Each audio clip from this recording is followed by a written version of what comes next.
Victory and a Narrow Escape, the incredible story of Eddie Rickenbacker's aerial duel. Welcome to an in-depth exploration of one of the most extraordinary aerial engagements of the First World War, a confrontation that epitomizes innovation, bravery, and the unyielding human spirit. This is the story of Captain Eddie Rickenbacker, America's ace of aces, and his incredible encounter on May 17, 1918. Eddie Rickenbacker, a former race car driver turned fighter pilot, emerged as a leading figure in the nascent field of aerial warfare. His contributions not only shaped the tactics of air combat, but also highlighted the rapid evolution of aviation technology during the Great War. In the spring of 1918, the 94th Aero Squadron, famously known as the Hat in the Ring Squadron, stood at the forefront of American air power on the Western Front. Among its ranks were Captain Eddie Rickenbacker and Lieutenant Reed Chambers, both emblematic of the new generation of pilots who combined technical skill with tactical ingenuity. Aerial combat was a revolutionary domain, scarcely a decade old. The period from 1914 to 1918 witnessed a meteoric advancement in aircraft design and combat tactics. Pilots like Rickenbacker and Chambers were not merely combatants but innovators, continually devising strategies to outmaneuver the enemy. On the night of May 16th, Rickenbacker and Chambers conceived an ambitious plan. Recognizing the limitations of conventional patrols, they aimed to exploit the element of surprise through a pre-dawn ascent to altitudes exceeding 18,000 feet, approximately 5,500 meters, well beyond visual and auditory detection by German forces.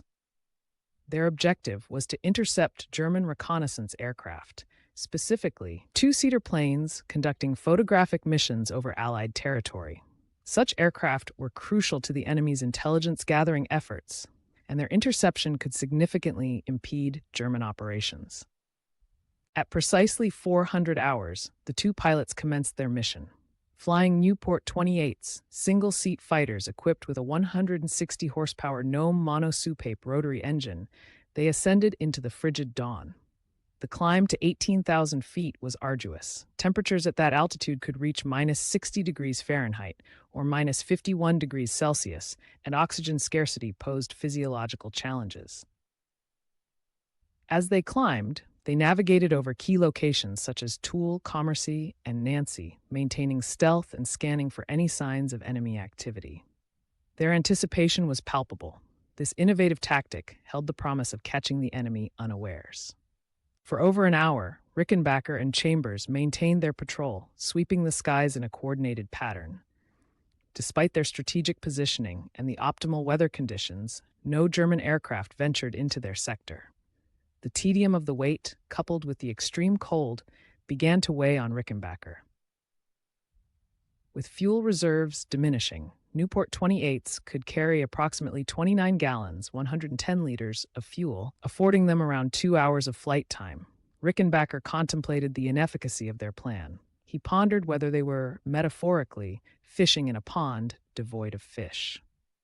Determined to salvage the mission, Rickenbacker decided to alter his course and head toward Metz, a strategic German stronghold approximately 25 miles, 40 kilometers behind enemy lines. This decision entailed significant risk, given the potential for anti-aircraft fire and the limitations of flying solo without support. Notably, Rickenbacker's Nieuport lacked a radio, standard for aircraft of the time, precluding communication with Chambers or ground forces. His venture deeper into enemy territory was a testament to his audacity and commitment to engaging the enemy. As he proceeded eastward, Rickenbacker witnessed the sun rising over the distant Vosges Mountains, a picturesque yet sobering reminder of the solitude and vulnerability of his position.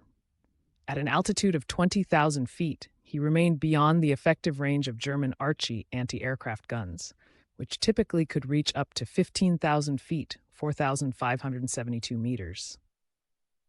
Maintaining such altitude reduced the likelihood of engagement by ground-based defenses, but it also imposed strain on both pilot and engine due to thin air and reduced oxygen levels. The Gnome monosoupape engine, while reliable, suffered from performance drops at high altitudes.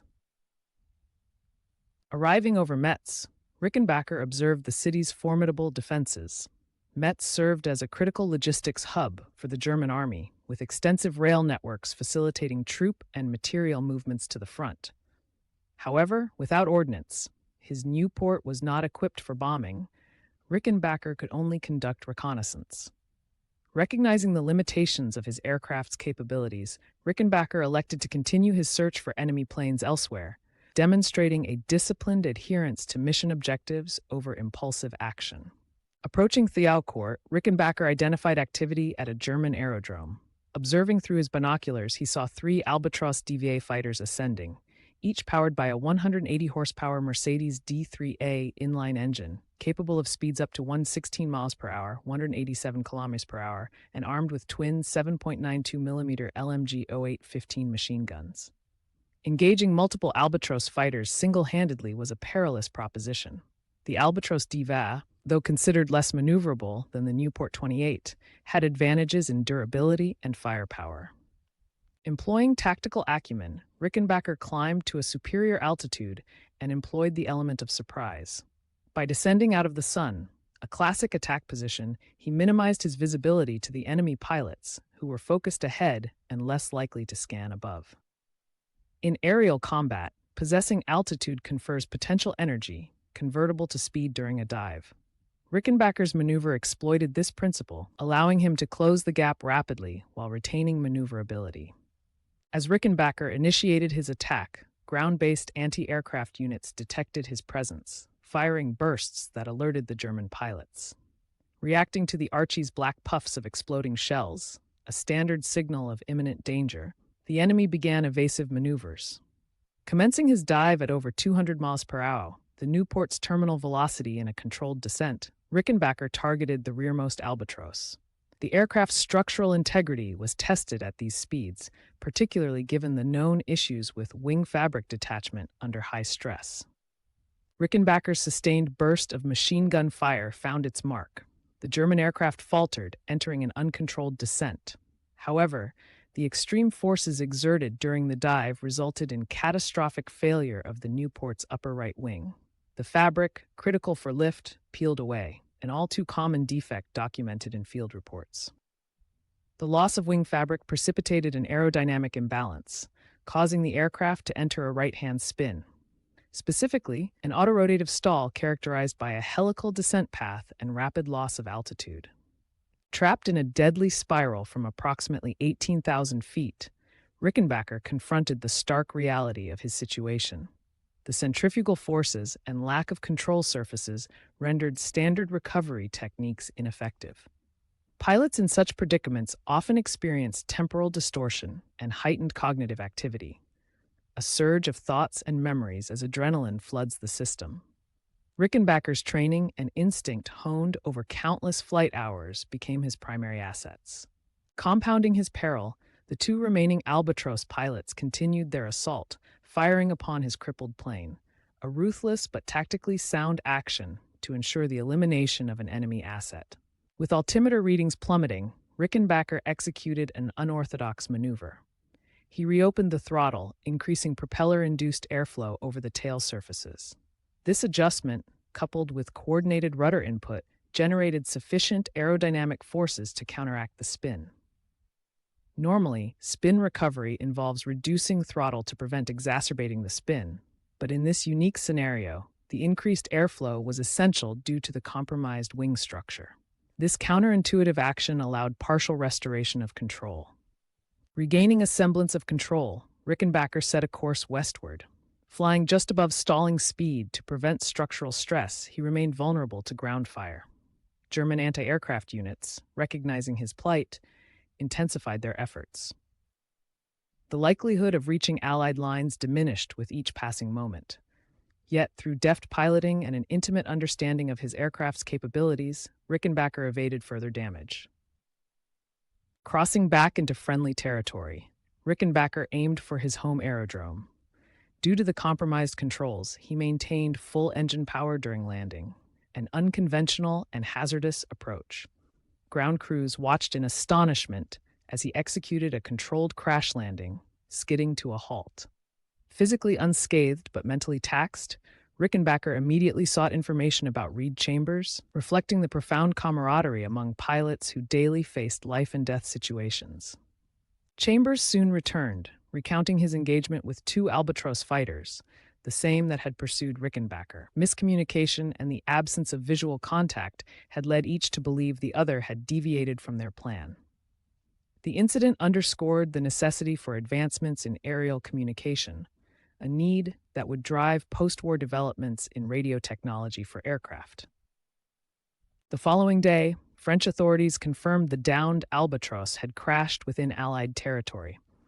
The pilot was found deceased, his aircraft providing tangible proof of Rickenbacker's victory, a crucial validation in an era where confirmation was often elusive.